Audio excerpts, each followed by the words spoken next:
Hello, my friends from YouTube. Welcome back to your All Sex Talk channel, your channel of alternative sexuality. This is Master Taíno, and today we are going to talk about spirituality and sexuality, how we could put those two words together. This comes because the other day I was chatting several times with a young man from the Middle East, Muslim. And the guy in the early 20s was struggling because he could not uh, do his sexual desires because of his religion and the family enforcing such religion. So at his age, 20 something, he could not masturbate, he could not have a girlfriend, he had not have sex, and obviously he's very interested in the dominant submissive dynamic. He thinks that he could be a slave.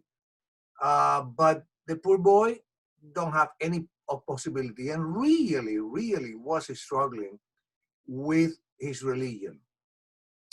And yeah, Muslim is a very, I would say, more strict religion than Christianity and others. But this also happened. In the Christianity world, there are religions like evangelicals, fundamentalists, Mormons, even Catholics, as I was raised Catholic.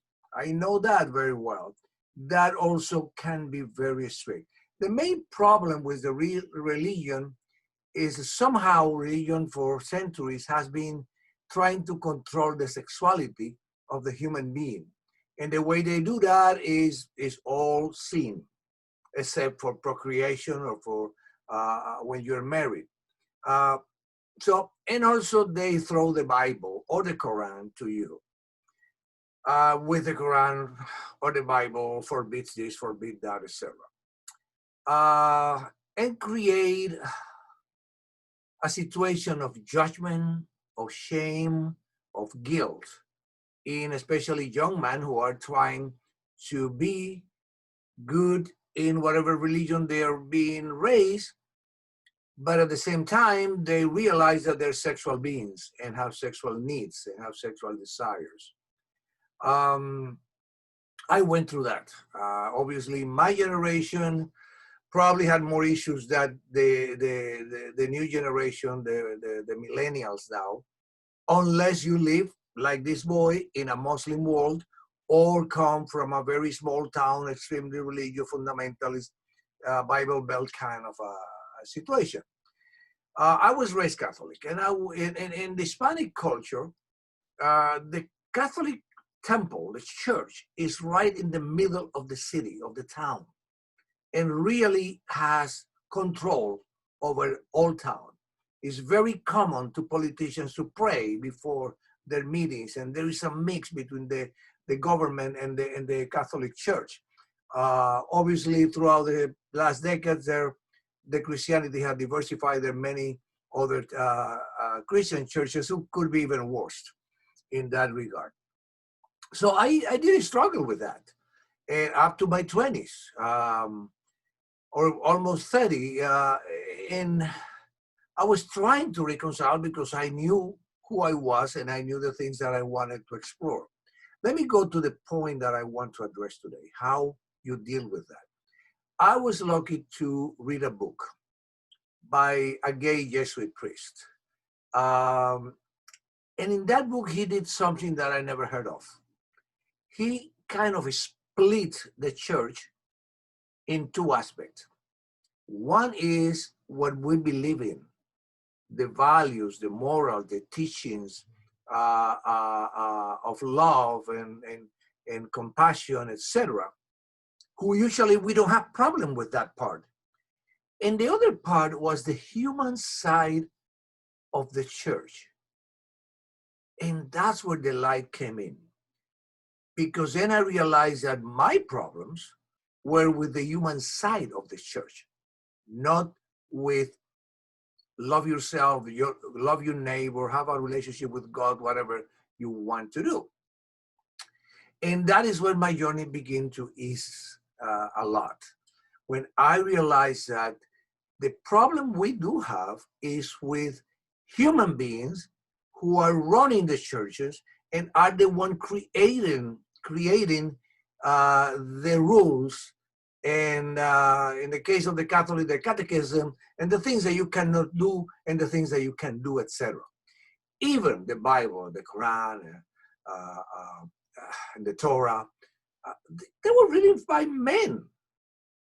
And I don't know how much God inspired them, but when you read that, you know, there's some things that are nice, and there's something that doesn't make any sense whatsoever as a factual thing. And there is plenty of contradictions in those books. So that's the first thing that I recommend you to do. Realize that your problem is with the men or women who run the churches, and not with that belief that you have in loving your neighbor, in helping others, in volunteering work, and be a good person. That's not a problem with that. And that's pretty much what I was able to do. The other thing that you have to realize then in the sexual part of all the issues that we have with the church is that what exactly is a sin? And one of the things that I convinced myself is that sex itself is not a sin. Sex is a beautiful way, it's an incredible way to connect, to express love unconnected anyway with another person. And the kinky part of what we do, which is pretty much the essence of this channel, is also part of that. What we do is done with love, with care, connecting people. And that is not bad. As I said in another video, the only basic ways that the sex could be bad, illegal in the terms of the government, and sin in the terms of the church, is when you fuck up with kids. And people in churches has a lot of that because they're the first one who do that, who break that, precisely because they're repressing their sexuality. You should check my video on sexual repression. The other thing is when you rape somebody, man or woman. If you rape somebody against his will, okay, that's a sin. The other thing is, you know, and I don't care much about that, but if you try to have sex with somebody who is married against their spouse, that's what is called adultery. I don't believe much on that, but yeah, that could be bad because there is a dishonesty there involved. But nowadays, especially in our kinky world, in our alternative sexuality, people who are in a couple, marriage, or just in any kind of relationship, they are openly arranged to have sex with other people, and everybody knows what is happening. But if you intentionally try to get into a woman or a man who is married, that is, I don't know if I would call it a sin, but it's ethically wrong. And the problem is that usually the married people are the ones looking for sex outside the marriage because they don't have all they need there. So that is something you have to look at. The one thing that I laugh at is when we are taught that masturbation, for example, is a sin. Okay, if God made this body, the body functions in many different ways. Things that I have learned through my life is, number one, urologists recommend for the health of your prostate, this is for men, to make sure you release semen often, meaning masturbate unless you're having sex all the time. And that is health issue. So if you masturbate, yeah, it's a sexual pleasure, but also helpful to your health. The other thing with that is that, especially for people my age, when you are older, masturbation also helps to clean up the urinary tract when people have problems with retention, etc. So sometimes an older person may have issues urinating, and they jerk off, they masturbate, and then they could urinate easier. So that's another health benefit. So, and also, how about masturbating before going to bed so you could sleep better? Another health issue. So all those things are good. So from the religious standpoint, God doesn't make mistakes. So if God allows those things to happen, that they should be good. The other interesting thing, and you're going to hear me talking about this a lot, BDSM, what we do, a lot of what we do in the alternative sexuality could lead to very powerful spiritual, not religious, spiritual experiences in a lot of what we do. So we can connect spiritual stuff with our sexuality. Perfectly okay. And if that matches your belief or spirituality, perfect. My mentor, who was a very prominent, or he's still a very prominent master, though he's kind of retired, he's also a very spiritual person. Even he has a lot to do with incorporating in our community the sense of spirituality in the master slave community particularly. And he used to have as a fact, as a requisite for as a potential slave to come into his service, to have some sort of spiritual beliefs, whatever they are. He didn't care about what the slave believed, but he has to have some spiritual belief. I don't agree totally with that, but I understand why he did it. My take is that spirituality is something you cannot impose.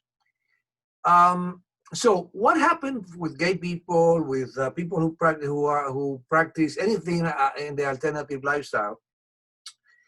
They get fed up with religion, and they ended up just living the religion. And sometimes when you live something that you were raised with, you're living something who is part of you too. So what I did is I practice in one sense my religion, who is Catholicism, my way. I don't have to go to church. I don't have to follow the Pope. I don't have to follow the rules, but I follow help your neighbor, who is the base of Christianity. Even with these videos, when I do these kind of videos here in YouTube, and it helps somebody in something that is bothering them and to improve their lives, I feel that I have done my Christian job. That's the way I feel. It's helping people with the skills that you have. God have given me, and the universe have given me this experience in alternative sexuality. Now I'm sharing them with you, and whoever benefit from that, that's a good thing. I'm happy. That makes me happy. So my recommendation is you are free, obviously, to do whatever works for you. And if you don't want anything to do with religion, go for it. But if you feel that your religion was important in your life, then live it your way, in the way that benefit you, not following like a blind little lamb, whatever the religion tells you. Practice the basic of your religion without having to be following all the rules and feeling guilty about what you do, etc. Develop, or the other alternative is, and this I do recommend to everybody, develop your own sense of spirituality if you need it. That's basically what I will recommend. But please don't feel anguish because the religion is condemning you. Let them condemn whatever they want. You live your life the way you are because you deserve that. And nobody can tell you what you should believe or how you should live your life. It's in your heart, go for it. So this is all for today. Don't forget to subscribe. And if you like it, give it a like, share, do whatever you want. This is my gift for you today. Until the next one, have a good one.